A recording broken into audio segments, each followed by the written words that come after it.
We dismiss history at our peril. Liberty Nation Radio with Mark Angelides.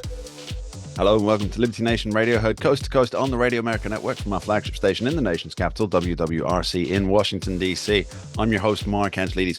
On today's show, we are digging deep into tariffs. What is Trump doing? How is the world reacting? And all of the fascinating bits that you might have missed. Remember, Liberty Nation Radio is proudly sponsored by LibertyNation.com, where you can access podcasts, breaking news, analysis, and a range of biting and brilliant shows to whet your appetite for freedom and your fondness for the great American Constitution.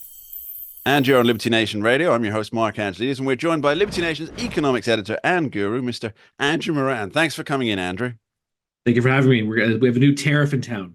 We have a new tariff in town. So this show will likely be filled with tariff puns, if we can't avoid it. I can always edit them out if I don't like them.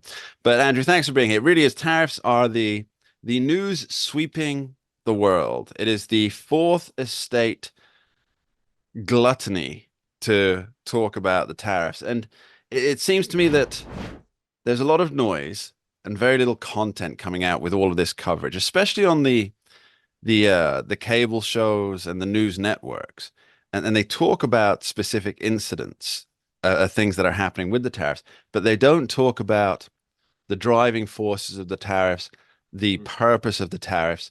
They do obviously talk about the potential disasters at the end of the tariffs, but just to lay cards on the table, and Andrew knows this, but my position on tariffs is that free trade is number one. That's what everybody should be aiming for, is free trade. No barriers at all.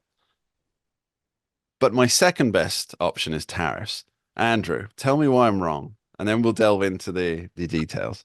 Okay, all right. So I'm just going to provide my opinion on this. Sure, and then sure. Please go back to objective analysis so we don't perturb some of our viewers. So, okay, so to answer your question, I'll quote Milton Friedman and other economists of his kind, so that if you're on a boat and with two other people and they both shoot a hole in the boat, are you going to start shooting holes in the boat too? No, you're not going to do that. That's not going to happen. If you oppose tariffs and you're a leader of the free world and you're the world's largest economy, why would you follow the same trade policies as Vietnam, Cambodia, Laos, Zimbabwe, all these other countries? That is why so many free market economists oppose tariffs altogether. A lot of statists, both sides of the aisle, have support tariffs and targeted measures. But overall, tariffs achieve the exact opposite of what their intended use for. Because history has shown this repeatedly. No matter what tariffs you're doing, it doesn't accomplish anything. It doesn't achieve greater economic growth. It may protect some jobs. It may shield some industries from foreign threats. But on the overall, the net aggregate effect, it's mostly negative. I completely agree with you, as it happens, considering my position. But I think what we're skirting around here, maybe not purposely, is that the purpose of the tariffs is not necessarily to drive more income for the government coffers. That's not the purpose here. The purpose, as far as I can see, is to force other countries to get rid of their tariffs. Because at present, it seems like, I looked at that chart that Donald Trump had, that, I've got a young'un who likes crayons too. But I looked at that chart and it was much better than my young'un's crayon. But what you see is he puts the tariff rate on, then he puts the rate that the third party country is charging in tariffs. And it's basically half the rate from most of them. And so when you use the Milton Friedman analogy about somebody shooting a hole in the boat, you don't jump in and join them. The people are already shooting a hole in the boat. And so Trump's saying, in my opinion, he's saying, I'm going to make this, you realize this is a bad idea, and I'm going to take the whole boat away and then see where you are. And I think the goal of this is to stop people applying tariffs to U.S. goods.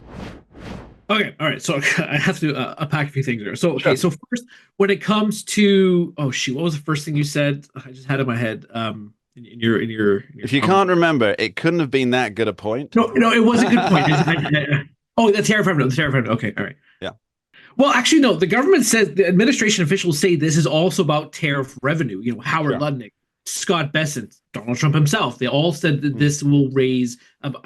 Peter Navarro, let's use him as a good example. He was on Fox News a couple weeks ago, and he says this is going to raise about $6 trillion over a 10-year period. So yes, it is about tariff revenue. However, I'm going to say Scott Bessent, he was on CNN soon after the Trump announcement, and he said that he compared it to a shrinking ice cube, where at first, yes, it's going to be about tariff revenue, then it's about balancing out where you generate more domestic income that will contribute to the same amount as of tariff revenue for the federal government. Now, to your second point, it's not all of just about tariffs. There was, before Trump's announcement, there was a press call with White House officials, and I won't say their names, but they were talking about the premise behind these tariffs. And there was an interesting point that one official made. And he said that this is not a negotiation. It doesn't matter. There's no negotiation, because it's not just tariffs. It's about all the other, quote unquote, what they call monetary trade barriers. So if there was a recent report that came out just before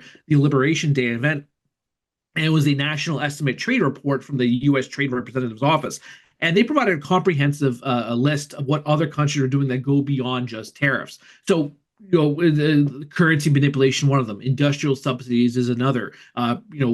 Import quotas. Trump, during his announcement, he talked about U.S. beef, how all these other countries, Australia, Brazil, they impose immense restrictions on U.S. beef entering their countries. So it's going to be very hard. I mean, yeah. So Vietnam, as an example, Lao Tam, excuse me, he recently said, yeah, fine, we want zero tariffs. But if you go by what White House officials are saying, it's more than just, you have to do more than just slash your tariffs to zero. And if you want to remove all those other trade barriers, it's going to take a long time then to implement those goals.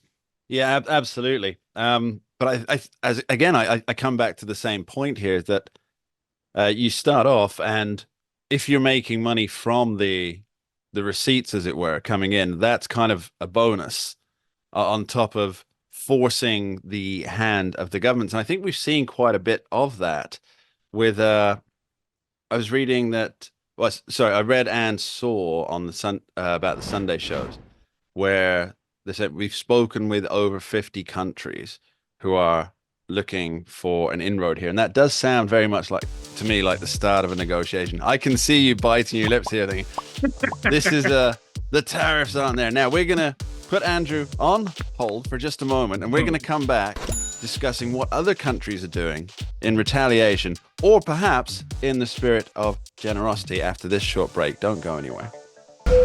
We dismiss history at our peril. Liberty Nation Radio with Mark Angelides.